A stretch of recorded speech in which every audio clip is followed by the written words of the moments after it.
नमस्कार आदाब, मेरा नाम है सरवत और आप देख रही हैं ऑर्डिनरी।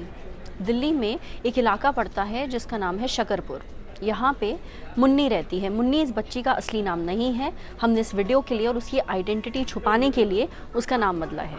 खैर, वो रोज़ सुबह की तरह उठती है और अपने स्कूल जाने के लिए तैयार हो जाती है। वो स्कूल पहुँचती है, पर रोज़ की तरह वो अपनी क्लास में नहीं जाती। उस दिन उसके स्कूल में एक काउंसलिंग सेशन होता है। वहाँ पे बच्चों को ये बताया जाता है कि गुड टच और बैड टच क्या होता है। अब इससे पहले मैं आपको पूरी कहानी सुनाऊं, मैं आपको बताना चाहती हूँ कि गुड टच और बैड टच क्या है और ये बच्चों को सिखाना क्यों ज़रूरी है। देखिए, बच्चों से ज़्यादातर हम यौन शोषण, रेप, इन सारी चीज़ों के बारे में खुलकर बात नहीं कर पाते और करना भी चाहें तो उनको समझ में नहीं आएगा क्योंकि वो बच्चे हैं। पर उनको इसके बारे में बताना बहुत ज़रूरी है, वो भी बहुत ही छोटी उम्र से, क्योंकि आए दिन हम बहुत सारे ऐसे केसेस सुनते रहते हैं, पढ़ते रहते हैं। तो तरीका क्या है? तरीका ये है कि हम बच्चे को बताएं कि गुड टच क्या होता है और बैड टच क्या होता है। उनके शरीर में कुछ ऐसे अंग हैं जहाँ पे किसी को भी छूना अलाउड नहीं है, जैसे उनके प्राइवेट पार्ट्स, उनका चेस्ट एरिया, उनके होठ। यहाँ जो भी छुएगा उसे बैड टच कहेंगे।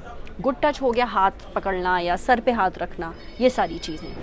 जब हम बच्चे को ऐसे समझाते हैं और उसके बाद कोई इंसान उसे ऐसी जगह हाथ लगाने की कोशिश करता है जहाँ उसे नहीं लगाना चाहिए, उसके प्राइवेट पार्ट्स पर, तो ये बच्चा आपको आकर के बता सकता है कि उसको गलत जगह छुआ गया है। अव्वल उसको ये पता होगा कि उसके साथ गलत चीज़ हुई है, वो शोर मचा सकता है, लोगों का ध्यान अपनी तरफ खींच सकता है और ख़ुद को रेप या यौन शोषण से बचा सकता है। तो ये तो हुआ पूरा गुड टच और बैड टच।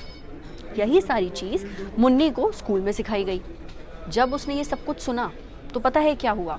जो हुआ वो बहुत ज़्यादा डरावना है। उसने एक ख़त लिखा पुलिस को और ये बताया कि पिछले 6 महीनों से उसका खुद का सगा भाई, उसका खुद का बड़ा सगा भाई उसका रेप कर रहा था।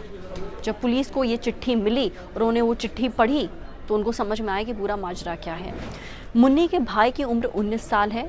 सुभाष नगर थाना की पुलिस ने दिल्ली में जो है उसने मुन्नी के बड़े भाई को अरेस्ट कर लिया है और वो अब उसकी हिरासत में है। अच्छा, ऐसा पहली बार नहीं हुआ है कि गुड टच और बैड टच समझने के बाद किसी बच्चे ने अपने साथ हुए यौन शोषण का ब्यौरा दिया है। इसी साल फरवरी में रायपुर में एक 7 साल की बच्ची रहती थी। उसको भी स्कूल में जब गुड टच और बैड टच के बारे में बताया गया तो उसने घर आके अपने माँ बाप को ये बताया कि उसी के स्कूल का जो क्लर्क है वो कई महीनों से उसका रेप कर रहा था। इसलिए बहुत ज़रूरी है कि हम अपने बच्चों को यौन शोषण और सेक्स एजुकेशन काफ़ी छोटी उम्र से देना शुरू कर दें। अगर आप सहज महसूस नहीं करते खुल के अपने बच्चों से इस बारे में बात करने में, तो कोई बात नहीं, आप अलग अलग टर्मिनोलॉजीज़ यूज़ कर सकते हैं, जैसे ये गुड टच और बैड टच का एग्जाम्पल है। इस पूरी घटना पर आपकी क्या राय है, हमारे साथ कमेंट सेक्शन में ज़रूर शेयर करिएगा। अगर ये वीडियो आप फेसबुक पे देख रही हैं तो हमारी फेसबुक पेज को लाइक करिएगा, और अगर ये वीडियो आप यूट्यूब पे देख रही हैं तो हमारे ऑर्डिनरी यूट्यूब चैनल को सब्सक्राइब करिएगा। Thank you.